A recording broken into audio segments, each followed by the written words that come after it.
Do something is the theme of this series. We're continuing with part 2.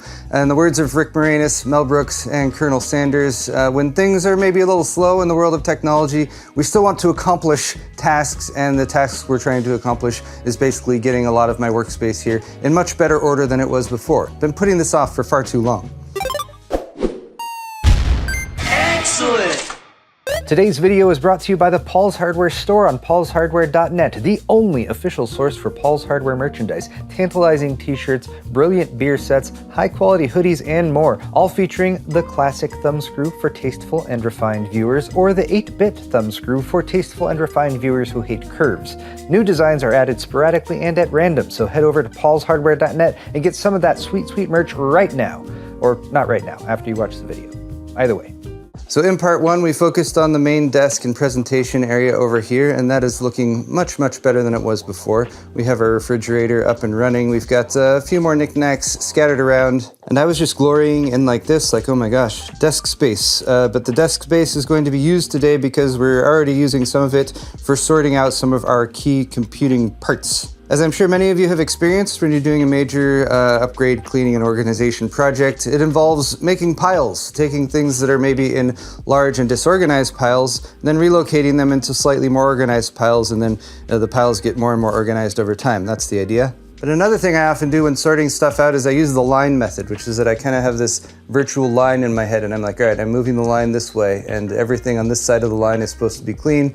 And then as the line continues to move, we work on stuff on this side of the line. So that's what we're working on today. We've got my workbench area over here. We have this cupboard, which is actually a very large, tall, and good cupboard that I originally built when I did one of the earlier garage work log projects out here. But the space in here is not very well used. We've got a bunch of empty retail boxes mostly down there in the bottom. This is supposed to be like camera gear and stuff here, and I guess more camera gear and bags up there, but we're gonna sort that out a bit better, make better use of that space. And then we'll continue to work our way this way as far as we can. I am a little bit afraid of this rack over here because that needs some major rehashing, but I don't wanna get too far ahead of ourselves. The main thing we need to do today is work, get stuff done, so let's do that.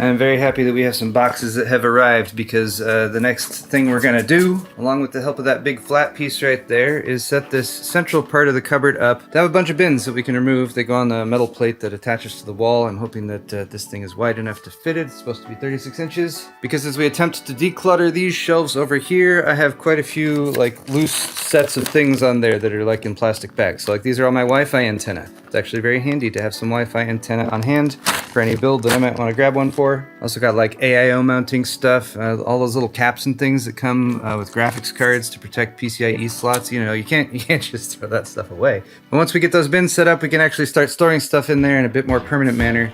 So let's go ahead with that.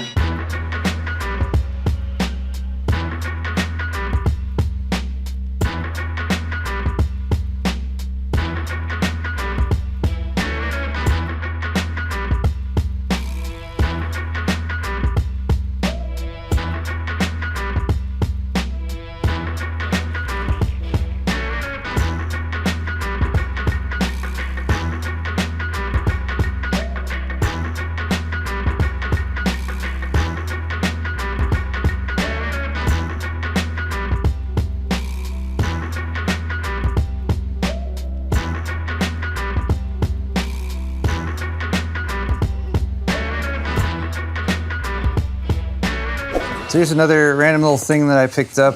Very helpful for me. Probably not very helpful for a lot of people unless you happen to have extra motherboard, which I actually do. I try to keep motherboard boxes. I mean, I probably keep too many retail boxes for my own good. But for motherboards that I want to keep around and I want to store without getting all dusty and everything, like I have a box down there that has like 6 or 8 motherboards just kind of lined up in there, and it's not the best solution.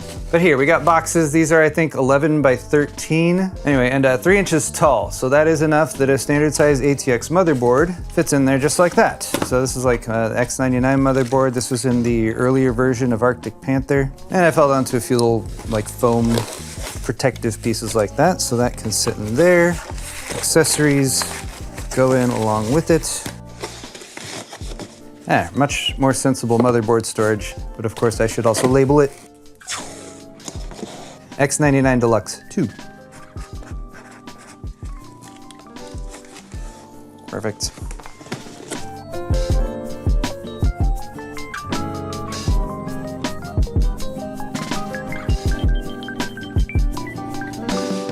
Cabinet here is looking much more organized. Yeah, we got camera gear up on the top. We've got our bins in the middle. Really happy with how those went in there, and they just barely fit.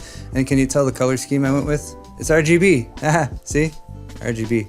Anyway, keyboards down on the bottom, and then we got some additional storage, tripods, that sort of thing. So moving on down the line, we have my workbench, and this has been very messy for way too long, so I'm not gonna worry about the drawers right now. Those definitely are a different project. Oh, we've just taken everything off the top and put it on our nice clean table to make our nice clean table nice and messy again, but just gonna sort these back in order now.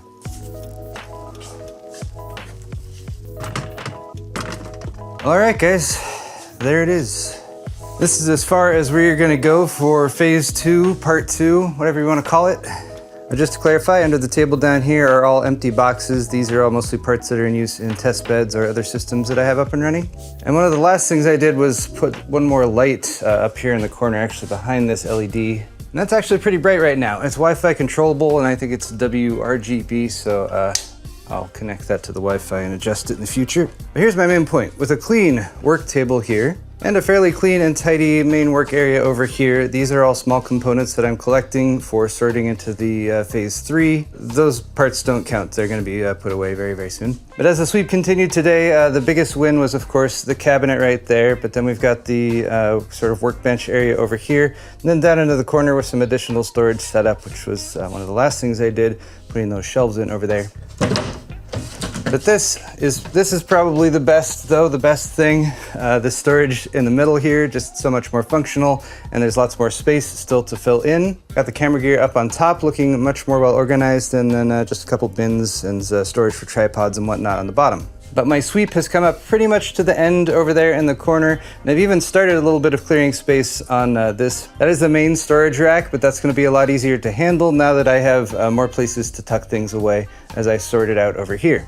Just being able to walk back into this corner is very nice, and likewise we have some extra storage space here too, so I can be sorting things out and putting things away and have a place for them. It's difficult for me to express just how satisfying this project has been, because as I was looking at what am I going to handle like in the spring before Computex arrives and everything, and I was like, what if I just do some really fundamental stuff, just cleaning, organizing, and handling a bunch of stuff that honestly I only put in a little bit of time, stuff that I typically don't spend enough time on in the in-between video making. So being able to dedicate a video or 2 or 3 with this bit of a spring cleaning series has been very cathartic. It's going to be very conducive to future video making, of course, and I really hope you guys have been enjoying coming along for the ride. A big thank you to Joe once again for his help with the projects we completed in this video. I'm going to put a list of random stuff that I used in the video and just stuff that I just typically use on my set and workspace down in the video description. There's also a link to my store down there at paulshardware.net where you can get yourself some high quality merchandise to help support the channel. Thank you guys once again for watching this video. We'll see you all in the next one.